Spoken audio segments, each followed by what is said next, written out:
مقصد بہت شکریہ ہمارے لیے ٹائم نکالنے کے لیے. سر سب سے پہلے تو ٹرانسپیرنسی انٹرنیشنل کی رپورٹ آئی ہے آج کہ 2018 کے مقابلے میں 2019 میں بڑھ گئی ہے کرپشن کی جو شرح ہے. جو ان کی حکومت ہے پی ٹی آئی کی حکومت, وہ اس سلوگن کے ساتھ آئی تھی کہ ہم کرپشن ختم کریں گے. آپ کیسے دیکھتے ہیں اس؟ 3 درجے پاکستان نیچے گیا, 117 سے پاکستان 120 پر چلا گیا. اور آپ یہ دیکھیں کہ عمران خان صاحب کا جو کلیشے تھا یا عمران خان صاحب کی جو نیش ویلیو تھی وہ تھی کرپشن کے خلاف. جب عمران خان صاحب نے الیکشن جیتا تو گارڈین اخبار جو برطانیہ کا ہے اس نے بڑی خوشی میں خبر لگائی کہ عمران خان کروسیڈر ہے, یعنی یہ کرپشن کے خلاف کوئی صلیبی جنگ لڑنے جا رہا ہے.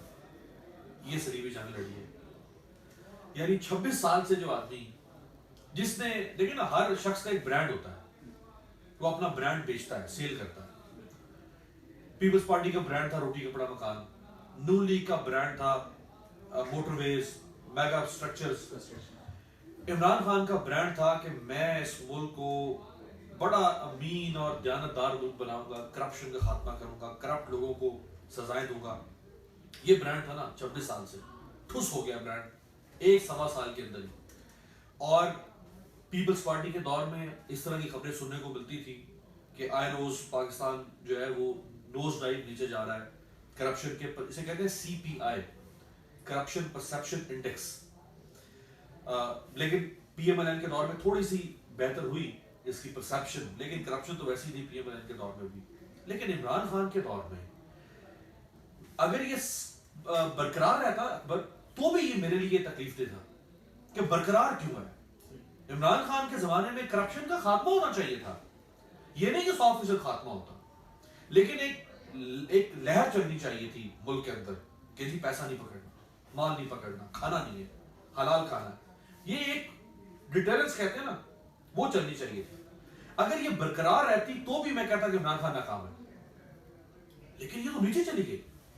اب آپ دیکھیں کہ فواد حسن فواد جولائی 2018 میں گرفتار ہوا تھا. یہ 2 دن پہلے اس کو ضمانت ملی ہے. 18 مہینے وہ جیل میں رہا, 18 مہینے کے بعد اس کو ضمانت مل گئی, بری نہیں ہوا لیکن ضمانت مل گئی ہے. کیا یہ تماچا نہیں نیب کے منہ کے اوپر؟ اچھا, احد چیمہ 2 سال سے پکڑا ہوا ہے, 2 سال. کو دنیا کا کون سا ایسا جرم ہے کم بختو جو 2 سال میں جس کے اوپر انویسٹیگیشن پوری نہ ہو سکے یا 2 سال میں اس کی کنوکشن نہ ہو سکے. یہ کیا کوئی اس میں لگ ہی رہا ہے کہ احد چیمہ نے جیسے پتہ نہیں کوئی قانون کا خزانہ لوٹا تھا, اور نیب والوں کو ابھی تک سمجھ نہیں آ رہی کہ ہم نے قانون کے خزانے تک پہنچنا کیسے ہے. یار یہ 2-4-5 سال کی لوٹ مار ہے نا. احد چیمہ شہباز شریف کے ساتھ تھا 2008 کے بعد سے, فواد حسن فواد نواز شریف کے ساتھ تھا, پہلے شہباز شریف کے ساتھ تھا. اتنی پرانی بات تو نہیں ہے. یہ 2 سال کے بعد ابھی تک اس بیچارے کی ضمانت نہیں ہو پا رہی. اچھا آپ دیکھ لیں خواجہ سعد رفیق صاحب, مجھے ان میں سے کسی کے ساتھ ہمدردی نہیں ہے, میں ان سب کا سب سے بڑا مخالف اور دشمن رہا. بالکل 1 سال سے خواجہ سعد رفیق گرفتار ہے, ضمانت نہیں ہو رہی ہے اس کی. او بھائی ایسا کون سا جرم ہے کہ جس کی 1 سال میں انویسٹیگیشن نہیں ہو سکتی ہے, جس کی کنوکشن نہیں ہو سکتی ہے. اب کچھ لوگ جو ہیں جو ان کے تبلچی ہیں, جیسے نون لیگ کے کچھ تبلچی تھے, کچھ پیپلز پارٹی کے تبلچی تھے, ماشاءاللہ آپ پی ٹی آئی کے بھی تبلچی ہیں. وہ تبلچی لگے ہوئے جی آپ کو یہ تو نظر آ رہا ہے کہ کرپشن پاکستان میں بڑھی ہے, آپ کو یہ نظر نہیں آ رہا کہ اسی رپورٹ میں کہا گیا ہے کہ نیب نے 195 ارب ریکور کیا ہے. 195 ارب کیا زرداری سے ریکور کیا, کیا نواز شریف سے ریکور کیا, کیا وہ لیاقت قائم خانی وہ جو جس کے گھر سے کراچی میں سے اتنا مال برآمد ہو اس سے ریکور. یہ ریکوری کس سے ہے؟ آپ سے, میرے سے, ہمارے بھائی سے. یہ کوئی تمغہ تو نہیں ہے نیب کے لیے. اس ملک میں آپ 500 لوگ پکڑ لیں, ان میں سے 20-30 تو آپ کو پیسے دے ہی دیں گے نا, تو آپ 195 ارب کی وہ فگر پوری کر لیں گے. انتہائی تکلیف دہ چیز ہے یہ. اچھا آپ یہ عمران خان صاحب وہاں سوئٹزرلینڈ میں بیٹھ کے پھر دنیا کو بھاشن دے رہے ہیں, دنیا کو جا کے بھاشن دے رہے ہیں کہ یہ کرپشن نہیں ہونی چاہیے, اور ملک میں سے خود یہاں پیچھے کیا ہو رہا ہے کہ ٹرانسپیرنسی. اچھا یہ اب رپورٹ پوری دنیا میں گئی ہے نا, یہ پاکستان میں تو صرف نہیں آئی, پوری دنیا میں گئی. یہ ٹرانسپیرنسی انٹرنیشنل برلن کی رپورٹ ہے, پوری دنیا نے دیکھا ہے کہ پاکستان کہاں جا رہا ہے. ویسے اس دفعہ امریکہ کے بھی کوئی بہتر نمبر نہیں آئے, یورپ کے کئی ملکوں کے بہتر نمبر نہیں آئے. کچھ ملکوں نے 32 کے قریب ملک ہیں جن کی چیزیں بہتر ہوئی ہیں, 100 کے قریب ملک ہیں جو اسی حالت میں رہے ہیں, اور ہمارے جیسے کچھ ملک ہیں جو ماشاءاللہ نیچے چلے گئے ہیں. تو عمران خان صاحب کا جو 26 سال کا ایک سٹانس تھا اس کو یہ بہت بڑا دھچکا لگا ہے. اگر انسان بے شرم ہو جائے, اگر موٹی کھال ہو, آپ کی کھال موٹی ہو جائے, اس کو تو تکلیف نہیں ہوگی نا. تو اگر تو ان حکمرانوں کی کھال موٹی ہے تو پھر تو ان پہ اس طرح کی 500 رپورٹیں آ جائیں, ان پہ اثر نہیں ہوگا. جس طرح ماضی کے حکمران, جیسے ماضی کے ان کی بھی کھالیں موٹی تھیں, ان کی بھی کھال موٹی ہے. اگر ان کی کھال موٹی نہیں ہے تو عمران خان صاحب کو آگے فوری طور پر اس کا کوئی جواب دینا چاہیے. لیکن عمران خان صاحب تو جگہ جگہ پہ سمجھوتے کر رہے ہیں. یہ فیصل واڈا صاحب کا آپ دیکھیں, ان کے بارے میں جو آیا کہ انہوں نے جعلی جھوٹا حلف نامہ جمع کروایا الیکشن سے پہلے اپنی دوہری شہریت کا. اس کو خیر وہ میرا خیال ان کے جو امیدوار جو ان سے ہارے ہیں, مندوخیل صاحب پیپلز پارٹی کی, قاتل مندوخیل, انہوں نے شاید چیلنج بھی کر دیا الیکشن کمیشن میں. تو اب دیکھتے ہیں عمران خان صاحب, یہ جو میرٹ اور اصولوں کا پیغمبر بنتا تھا یہ عمران خان, اب دیکھتے ہیں کہ عمران خان اس سے پہلے کہ الیکشن کمیشن آ کے نکالے, ہم دیکھتے ہیں کہ عمران خان آ کے اپنے اس منسٹر کے خلاف کیا ایکشن لے گا. یہ سب ایک چیز بتا رہا ہوں, اگر آپ ٹرانسپیرنسی انٹرنیشنل کو پڑھیں نا تو ان کے اندر یہ چیزیں شامل ہیں. کرپشن کے اندر یہ شامل ہے جو بات میں آپ سے کر رہا ہوں کہ عمران خان صاحب نے کہا تھا اپنے پہلے خطاب میں 26 جولائی 2018, 25 کو الیکشن ہوا تھا, 26 جولائی انہوں نے کہا کہ احتساب مجھ سے میری کابینہ سے شروع ہوگا. عمران خان صاحب کا پہلا لٹمس ٹیسٹ یہ ہے, خیر اس میں تو ہر لٹمس ٹیسٹ میں ماشاءاللہ یہ ناکام ہوا, اب تو لٹمس رہ بھی نہیں گیا, یہ پتہ نہیں کون سا ٹیسٹ ہے.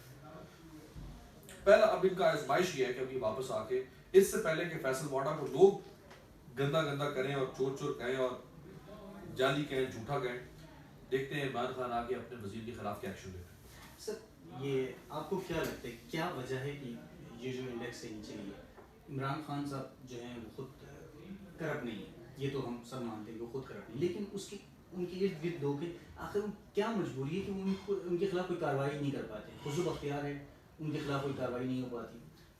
پرویز خٹک ہے, ان کے خلاف کوئی کارروائی نہیں ہو پاتی. دوسرے بہت سارے ایسے نام ہیں جو دوسری پارٹیوں میں رہے ہیں اور دوسری پارٹیوں میں ان کے اوپر کرپشن کے چارجز بھی ہیں, لیکن یہاں پہ ان کے خلاف کارروائی نہیں ہو پا رہی. عمران خان آخر اتنے مجبوریوں کا شکار کیوں ہو گئے ہیں, اتنے باؤنڈ کیوں ہو گئے ہیں؟ دیکھیں مجھے تو لگتا ہے کہ عمران خان صاحب کی نا, اگر یہ غلط لفظ نہیں تو ان کی مت ماری گئی ہے.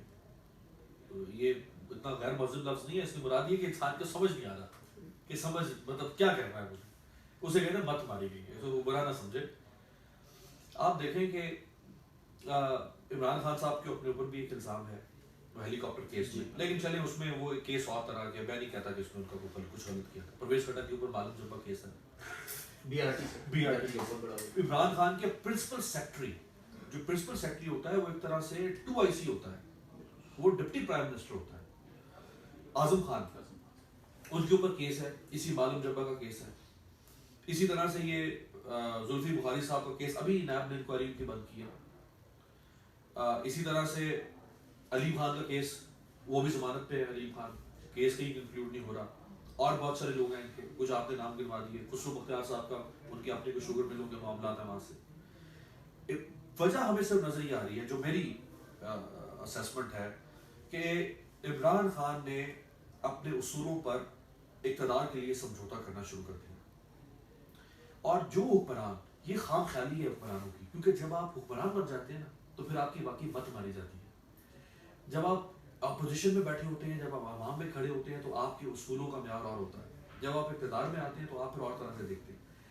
عمران خان صاحب ان ناخلف حکمرانوں کے راستے پر چل پڑے ہیں جو حکمران یہ سمجھتے تھے ماضی میں کہ ہمارے یہ چھوٹے چھوٹے سمجھوتے جو ہیں یہ وسیع تر قومی مفاد میں, ہم ملک کو آگے لے کے جا رہے ہیں, چھوٹے چھوٹے سمجھوتے کوئی بات نہیں خیر ہے, لیکن ملک آگے نہیں جا سکا.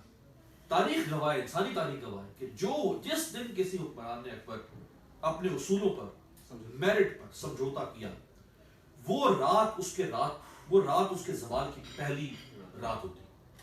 اور عمران خان صاحب کے زوال کی رات تو کب سے شروع ہو چکی ہوئی ہے.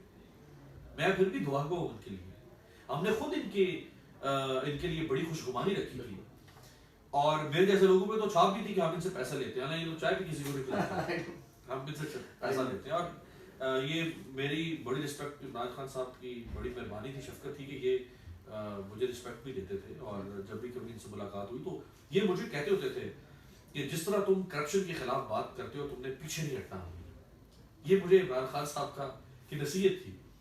اور ایک دفعہ میں ایک شادی پہ ملا خان صاحب کو، خان صاحب کے ایک عزیز کی شادی تھی، تو اسٹیج پہ خان صاحب بیٹھے ہوئے تھے، تو میں وہاں مل رہا تھا، تو وہاں پہ بھی یہ مجھے یہی کہہ رہے تھے کہ جس طرح تم نے کرپشن کے خلاف جس طرح تم بولتے ہو، مافیا کے خلاف تم نے پیچھے نہیں ہٹنا. تو یہ انہیں کا سبق پڑھایا تھا.